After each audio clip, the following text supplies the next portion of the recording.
Sabe aquela sensação de olhar para um rótulo de alimento e parecer que está escrito em outra língua? Pois é, parece um código secreto, né? Mas olha, hoje a gente vai decifrar esse mistério juntos. A ideia é que a próxima ida ao supermercado seja bem mais tranquila e, claro, mais inteligente. Quem nunca pegou uma embalagem e ficou olhando para aquela parede de texto, cheia de números, de nomes que a gente nem consegue pronunciar direito, e pensou, e agora?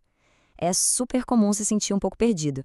Mas a parte boa aqui, na verdade, entender tudo isso é mais fácil do que parece.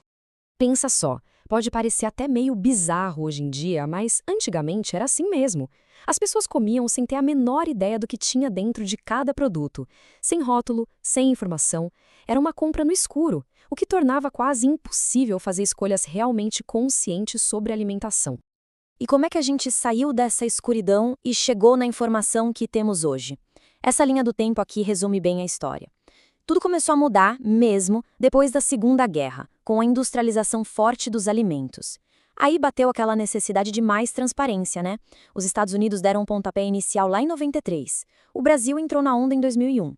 E mais recentemente, em 2022, veio uma atualização super importante que deixou tudo ainda mais claro. O resumo da ópera é esse. Os rótulos existem para transformar o mistério em informação.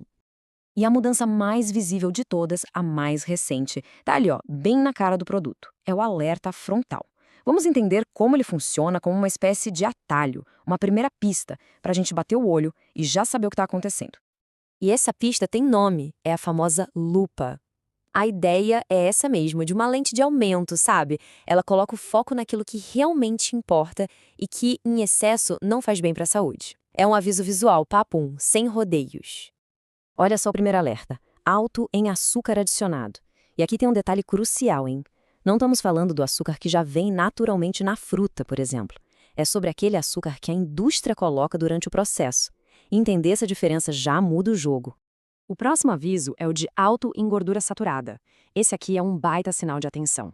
É um tipo de gordura que, quando consumida demais, está ligada a vários riscos para a saúde. Então, essa lupa é basicamente um olha, vai com calma nesse aqui. E para fechar o trio de alertas frontais, temos o de alto em sódio. Esse aviso é super importante, principalmente quando a gente pensa em pressão arterial, na saúde do coração. Se a lupa está ali, é porque aquele produto tem uma quantidade bem relevante de sódio. É algo para ficar de olho. Beleza. Então, esses alertas na frente são a primeira camada, o resumo da história.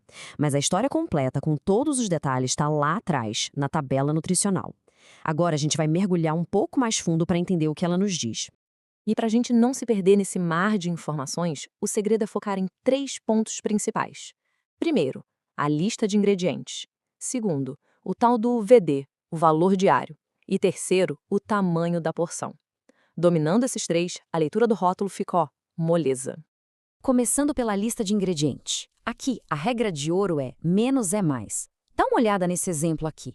De um lado, um iogurte simples. Ingredientes, leite, fermento. Coisas que a gente conhece.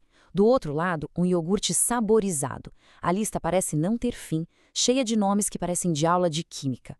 A lógica é simples. Quanto menor a lista e mais nomes conhecidos nela, melhor. Agora uma dica que vale ouro, sério.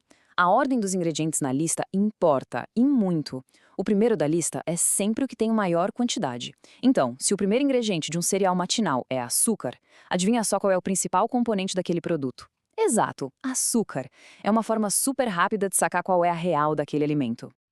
Ok, agora vamos para o segundo ponto-chave, o porcentagem VD, o percentual de valor diário. Ele mostra qual a porcentagem da necessidade diária de um nutriente que aquela porção do alimento supre. Para ter uma ideia do impacto que isso pode ter, dá uma olhada nesse número, 65%.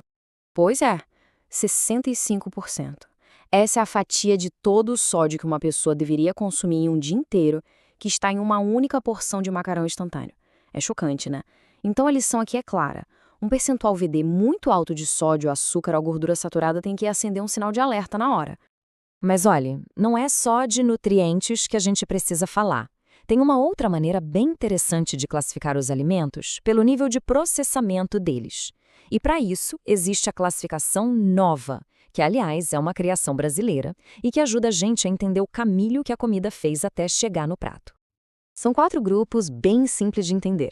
O grupo 1 é a comida de verdade, sabe? In natura. Fruta, legume, carne. O grupo 2 são os ingredientes que a gente usa para cozinhar. Sal, açúcar, óleo. O grupo 3 já são os processados, tipo um peixe em lata, um queijo. E o grupo 4, bom, esses são os ultraprocessados. São as formulações da indústria, cheias de aditivos, refrigerante, biscoito recheado, comida congelada. Saber identificar em que grupo um alimento se encaixa é uma ferramenta e tanto. Ufa, é bastante coisa, eu sei. Mas e agora? Como a gente junta tudo isso e usa na prática? É o que vamos fazer agora, um guia rápido para a próxima ida ao supermercado. A estratégia é um 1, 2, 3 bem fácil. Passo 1. Olhar à frente da embalagem. Viu a lupa de alto em? Já é um sinal. Passo 2. Dá aquela espiada rápida na lista de ingredientes. Lista curta com nomes conhecidos? Ótimo. Lista gigante e estranha? Pense 2 vezes. E passo 3. Consultar os números, principalmente o percentual VD de sódio, açúcar e gordura. Com esses 3 passos, a decisão fica muito mais consciente. No fim das contas, com essas ferramentas, o poder de escolha volta para quem está fazendo a compra. Ler um rótulo deixa de ser um bicho de 7 cabeças e vira um ato de cuidado, de consciência. E fica a pergunta no ar, depois de tudo isso, qual será o primeiro produto do carrinho que vai passar por uma nova análise? A resposta, com certeza, pode surpreender.